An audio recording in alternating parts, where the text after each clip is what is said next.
Welcome to Casual Fan Club, the podcast that makes sports make sense. I'm Faith.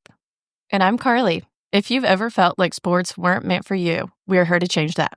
Whether you're a casual fan or you're just getting started, we break down the conversation in a way that feels approachable, fun, and totally judgment-free. Each episode, we bring in people who have built careers in sports, whether it's broadcasting, marketing, front office roles, or behind the scenes. They share their journeys, give advice on how to get into the industry, and help all of us feel more confident joining the conversation. Because sports should be for everyone. Let's get into it. All right, welcome back to the show, everyone. Today's episode is for the grinders, the people applying to what feels like a million jobs, sending out resumes, waiting for somebody to give them that one shot.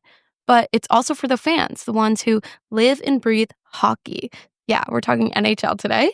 Who knew the magic of the rink and the passion of the community? Absolutely, because hockey is so much more than just a game. Yeah, it's also a reminder of what sports can give us, even as fans. The sense of community, the energy in the arena, that feeling of being a part of something bigger than yourself. And today's guest is someone who's lived all of that from behind the scenes. She started with small gigs, bouncing between cities, driving from Charlotte to Columbus, doing whatever it took. And now she's a part of the Nashville Predators broadcast and media crew in the NHL. Her story is super real. She opens up about the chaos of chasing the dream, the people who helped her along the way, and that unforgettable moment when she finally realized she made it.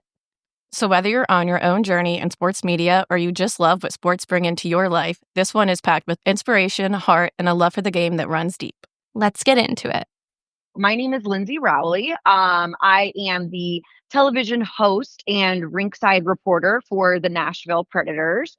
I kind of grew up around sports. My mother was a college volleyball coach my entire life, for 28 years. So before I was even born, and then until I was, I believe, 26 or 27, right around the time I was born was when she was starting.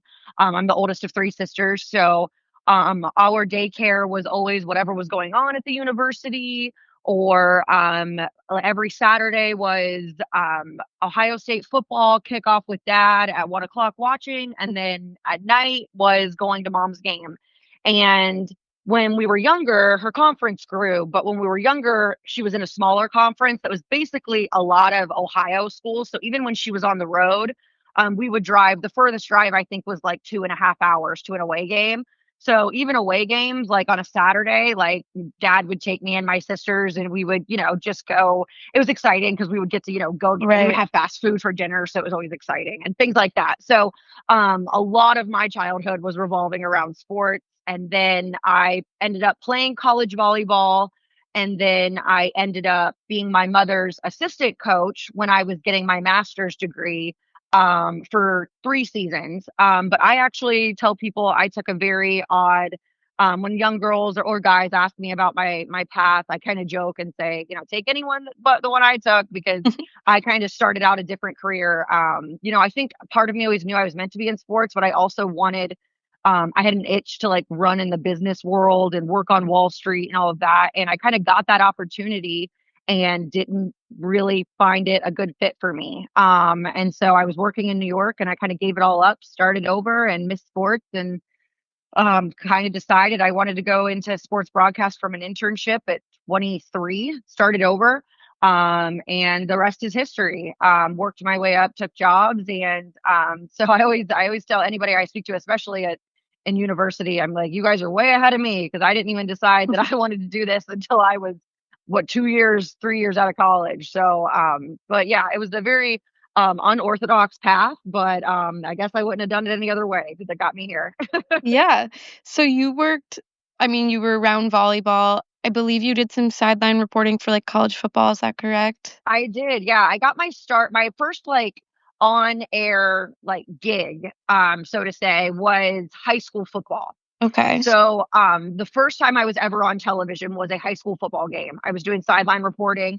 Very scary. But I ended up starting to gain traction with that. And then the same network at the time, it was Time Warner Cable Sports in Columbus, Ohio, small channel, but they carried high school sports. And so I was doing high school football, and then I ended up doing high school volleyball color. And then from there, um, kind of just through contacts, got picked up to do MAC is a smaller college football conference. Mhm. So I started doing MAC football, college football, and then I started doing MAC college volleyball. So I was doing color commentating for volleyball, and then I was doing sideline for football. And then when I kind of branched out and eventually took a job in Charlotte, North Carolina, I was still driving back and forth when I was working in Charlotte to do games in Ohio, but I also had the opportunity to do some high school and college football down in North Carolina. And then I was also working on the ACC digital network that doesn't exist anymore, but then it was based in Charlotte. So I was kind of doing that on the side. And then when I did take the job with the Nashville Predators, they don't have rights anymore. Unfortunately, ESPN took rights, but I was doing ACC football for about 5 years Mhm. until ESPN took over the rights. And I was also doing ACC baseball and I was doing ACC volleyball, play by play and color. So you've had tons of experience, but the Yeah. Predators is where you've stuck around. You're an Emmy award-winning broadcaster. What, like, moment at the Predators in the NHL were you like, "This is, like, where it's at. Like, this is what I wanna do?" I think um, for the moment where I was like, I finally can take a breath, I guess, is that it is kind of the moment because when you're, and I'm sure a lot of people who would be listening to this podcast can relate to this, that you really feel like you're drowning when you're looking for that break.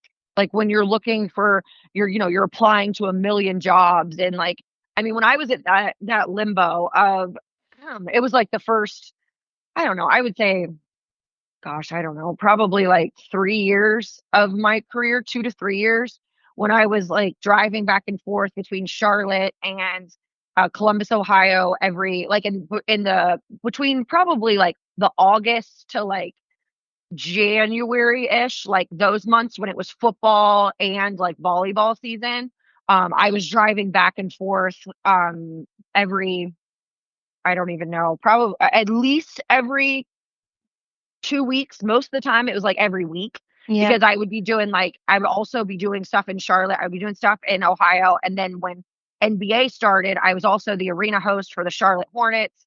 So, I was trying just to get money where I could because, like, the Charlotte Hornets, I was making 75 a game. For for the even college football, I think I was making, like, 200 a game. Right. So it's like I was very lucky to have supportive parents who lived in Columbus, so I would obviously stay with them. I was lucky enough that one of my college friends had a spare bedroom and rented it to me for like 300 a month in Charlotte. So like I was so lucky to have like friends and people to help me like along the way, charge like cheap rent and have places to crash and things like that. And um so I was very lucky, but, you're in that limbo of like, when am I gonna catch a break where I have like a full-time gig or a real solid gig where I'm not jumping around everywhere. I mean, when I got the gig with the Predators, I was living in 3 places basically. I had that apartment in Charlotte, I had stuff at my parents' house, and then, I was over the summer, I was living in Pomona, New York, a small town because I was doing minor league baseball. So when I got the job, I was actually doing baseball because it was summertime.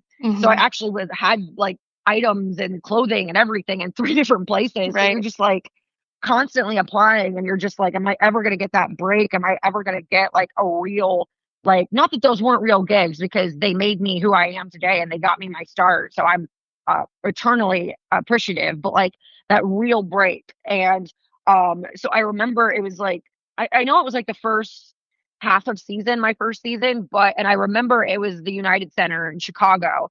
And which is ironic because they're our biggest rival, still are, but then was like big rival.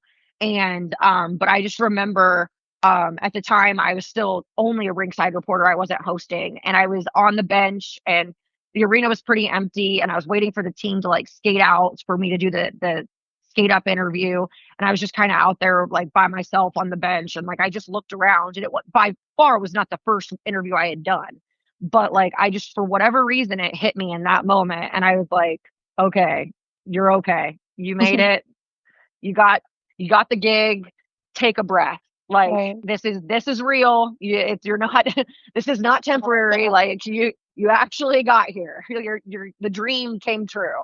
So for whatever reason that in my rival's arena, which is so weird, it hit me there. So yeah, that was kind of a moment for me. Yeah, I love that. So it's hockey is kind of like it's different than the field sports, I think, with the interviewing and everything, but I feel like it's very much so a family. How have you Yeah. seen a sense of community, like working firsthand with the Predators in the NHL at these other arenas? Yeah, it really is. And I know it's like cliche to say, but it is such a small world. And the NHL is such a family, especially like in the community of like female reporters and females who work in the NHL, just because we all very much like stay in touch and follow each other on social media and things like that. But as far as like the Predators specifically, the guys I work with, that I travel with, and then also our home sideline reporter, Kara Hammer, who only does home games. She's one of my best friends. And then the guys who I travel with on the road, like they are my family. We spend almost every Thanksgiving together because we either are playing or traveling on Thanksgiving every year. Like this past year, we traveled on Thanksgiving and the team put together a Thanksgiving dinner at the hotel when we got there, and it was like the team, the coaches, all of us who traveled. It was really nice, and they like intermixed each table with like coaches, players, us. So like we got to sit there and like actually be a part of the family. So they do a great job of integrating us into like the travel party and making us feel like we're a part of the team. And I've been there for 10 years. So even like our captain, for example, like it was his second year when it was my first year. So like I've gotten to know him and his wife really well, and really feel like I'm a part of like the family with the older guys who I've gotten to know really well over the years. But specifically our like broadcast team, Hal Gill, Chris Mason, Willie Donick, I mentioned Kara Hammer, Pete Weber, our radio guy, Max Hers. Like we really are a family. Like if God forbid, I know, but like just saying this is like if ended up in jail, those are the guys I would Mhm. call to bail me out. Like Right. that kind of thing. You know what I mean? Like there we do everything together, and on the road, like there's 42 games on the road. We're going out to dinner every single night, and it's funny. You go on the road, and there's people you work with, like stage managers, audio guys, things like that, and they always say like, your guys' crew is like the most tight knit crew that we work with, and you hear like I haven't heard any recently, but I know back in the day, like there were broadcast teams that like did not get along. Like I can think of one specifically. I won't say for what team, but like the play by play guy and the color guy, like we have morning meetings on every game day, and they had to have two separate morning meetings because they didn't get along. Like they would only like acknowledge each other when they were going on air. Like I like things like that, and like I can't imagine like traveling having that kind of animosity and like things like that. But like, cause we like all like, we've never like gotten in like in 10 years. I don't think any of us have ever gotten in like a disagreement, and we all have each other's back, and like we all truly love each other, and we all know each other's families and kids and things like that. So it's like, it really is, a family. It truly is. Yeah. So hockey, I think, can be a little overwhelming for new fans. It's a super fast game, Yeah. the speed, the rules. Beyond the stats and the scores, when you're doing a broadcast, what do you think makes a great hockey broadcast? I think honestly the energy inside of a building. It's unique to each building. Like for example, if you come to Nashville, a Nashville game in Bridgestone, it's more of like it's a party. You're gonna have fun. There's live music on the band stage and the intermissions, and like everybody's super into the game. Don't get me wrong. Like but it's more like a drinking, let's have fun party, but also a good family friendly atmosphere. It's like got a little bit of everything. But then if you go to like a Montreal game, like it's almost like it's kind of quiet because they are so into the game. Yeah. But when any little thing happens, you hear it. Like, but it's like little things, not even like a goal or a big hit. If there's like a play that was just barely almost offsides, or if the crowd thinks it was offsides, where in Nashville you wouldn't really hear that because it's just constant like cheering and things like that. Right. But like in Montreal, it's like considered the church of hockey. So it's like, or like a Toronto, for example, like Yeah. up there, it's just a different, like it's like a focused on the game vibe. So and it's very fun still and very unique, and I would highly recommend it to any hockey fan. But it's just a completely different vibe. So I think what makes a hockey game is the energy, and like I said, it's going to be unique to each building, but it's always going to be some version of fun and intriguing and keep you pulled into the game. Yeah. And I think that you just kind of talked about how different it is, like, versus Nashville, Montreal. The NHL has been pushing for more, like, diversity, accessibility in hockey, Yeah. different fan bases. From your perspective, what do you think still needs to happen to grow the game for more people? Oh, that's a great question. I think right now, there's a lot of talk about changing the way that the schedules are made. Like right now, for example, our schedules are super crazy as far as like we're out of town for 3 days, we're back in town for 3 days, just because of the way that they're aligned. Like we're not playing. We used to play like everyone in our division so many times, so we would have like we would be closer to home more often. We would be playing more people in our division at home more often. So I think it might help if they went back to that or had more of a schedule where there was longer like periods where teams were at home, because your home fan bases could be like, oh, there's not a game on Tuesday, but but they're home for the next week and a half, if you know what I mean, as Yep. opposed to being like, oh, they're home for one more game, but then they're on the road for two, but then they're back for. So I mean, like, not that that's that big of a deal, but I do think it would help a little bit more.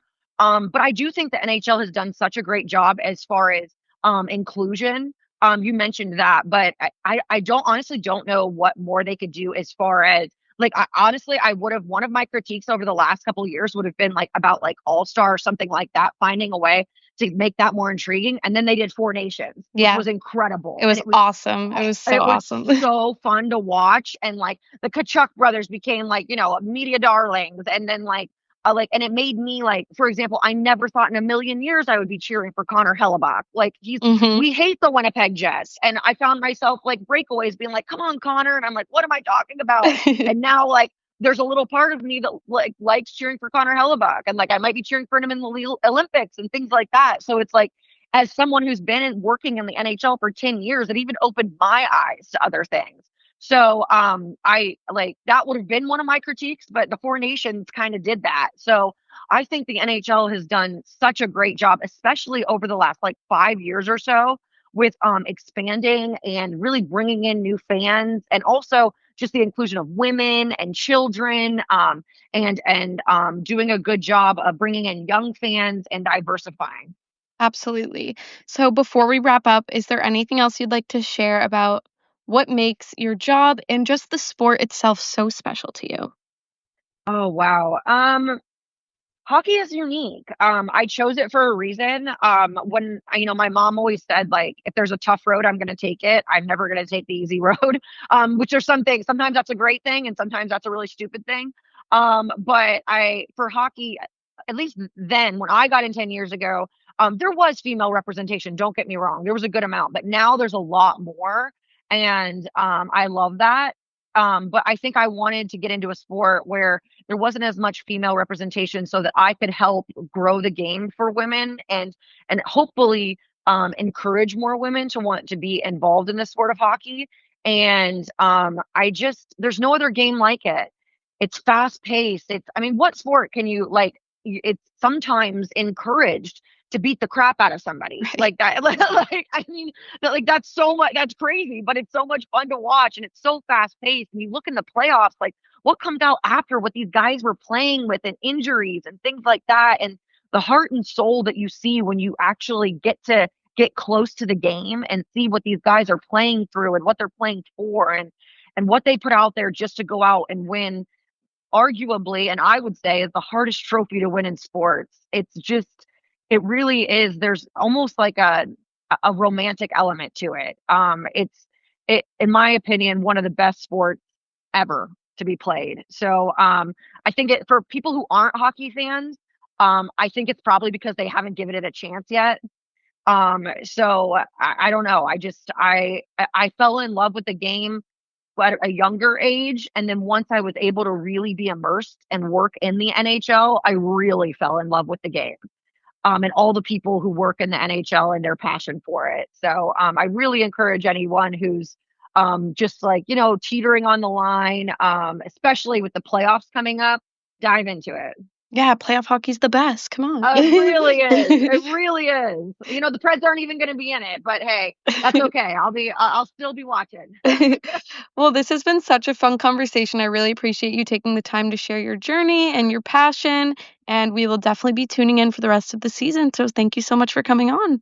There's just something about hockey, right? The pace, the passion, the culture, it's different. And hearing her talk about what it's like being inside the NHL world, it really makes you appreciate just how much goes into what fans see on the ice. For sure. She talked about how hockey really is like a family, especially in the NHL, how tight-knit the media community is, especially for women in the field, and how much support she's found in that space. And she also hit on something bigger, how the game itself is evolving. The NHL is making moves to be more inclusive, bring in new fans, and make the sports more accessible to kids, women, and families, and that matters. Exactly. Sports, hockey especially, have this power to connect people across backgrounds and cities and even countries. Whether you're working in it or just watching from the stands, you feel like you belong. That's the beauty of it.